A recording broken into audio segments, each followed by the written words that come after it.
Hi friends, திங்கக்கிழமை சாயங்காலம் ஸ்கூல்லேருந்து வந்தவுடனே ஐஸ்கிரீம் தான். சனிக்கிழமை சாப்பிட்றோம் இல்லையா, நேற்றுக்கு மண்டபத்தில் சாப்பிட்டு வந்தாங்கன்ட்டு வேண்டான்னு சொல்லி விட்டோமா. இன்றைக்கி கொடுக்கலன்னா அவ்வளோதான். கேட்குறதுங்க இன்றைக்கி வந்தவுடனே அவங்களே எடுத்துட்டாங்க. நான் சாயங்காலமாக கம்முன்னு இருக்க மாட்டாமல் காலையிலேயே கொஞ்சம் இருந்ததை மிஷினில் போட்டு விட்டேன். பாத்ரூம்குள்ளே ஒரு செட்டு மட்டும் இருந்துச்சு. சரி அதை துவைச்சி போட்டு குளிச்சிக்கலாம் அப்படின்ட்டு துவைச்சிட்டு இந்த பைப்பில் கீழே இருக்கிற ரோஸ் அதை சொருகுனேன். பைப் அப்படியே உடஞ்சிருச்சு. உள்ளே பாதி நின்றுட்டுக்குது. அதை கழட்டவே முடியல.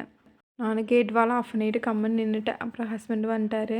அவர்கிட்ட சொன்னாட்டி அப்புறம் அவர் இது எல்லாம் எட்டு எல்லாத்தையும் போட்டு போட்டு திருப்பி பார்த்தா உள்ளே இருக்கிறத உடஞ்சதை கழட்டவே முடியல.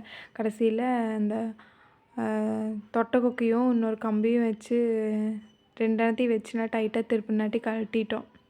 அப்புறம் வீட்டில் ஒரு பைப் இருந்துச்சு, அதை கொண்டு போய் போட்டு செட் பண்ணி விட்டோம். அம்மா ஹஸ்பண்ட்கிட்ட தண்டு வாழைக்காயும் கொடுத்து விட்றேன்னாங்க. அதை கூட அவுத்து பார்க்கல. அவர் வந்தவுடனே பைப் மாட்டுற கூட்டும் அது அப்படியே கிடக்குது. பைப் உடஞ்ச உடனே தண்ணி நல்லா ஸ்பீடாக வந்துருச்சு. ட்ரெஸ் எல்லாம் நனைஞ்சிச்சு. அப்புறம் அழுங்காமல் போய் பின்னாடி கேட் வால் ஆஃப் பண்ணிட்டு வந்துட்டு அதுக்கப்புறம் கொஞ்சம் கொஞ்சமாக ஓசில் இருக்கிற தண்ணி வந்துச்சு. அதை கையில் வச்சே பிடிச்சிட்டு இருந்தேன். அப்போ தான் ஹஸ்பண்ட் வந்தார்.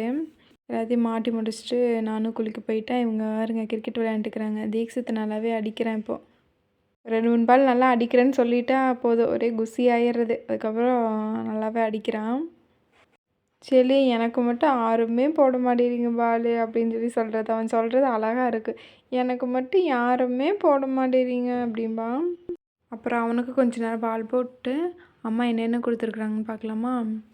எங்கிட்ட தண்டும் வாழைக்காயும் கொடுத்துட்றாங்க. அது கூட கீரையும் அவரைக்காயும் கொடுத்துருந்தாங்க.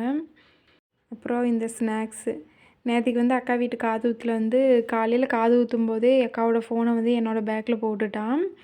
நான் அங்கே இங்கே போயிட்டு நினச்சிட்டே இந்த மதியானம் சாப்பிட்றப்போ போகையில் கொடுத்துட்டு போகணும் அப்படின்னு சொல்லிட்டு வரும்போது போயிட்டு வரனால சொல்லிட்டு வந்தோம். ஆனால் ஃபோனை பொள்ளாச்சி செப்பல் எடுத்தோம்ல, அப்போ தான் ஞாபகம் வந்துச்சு.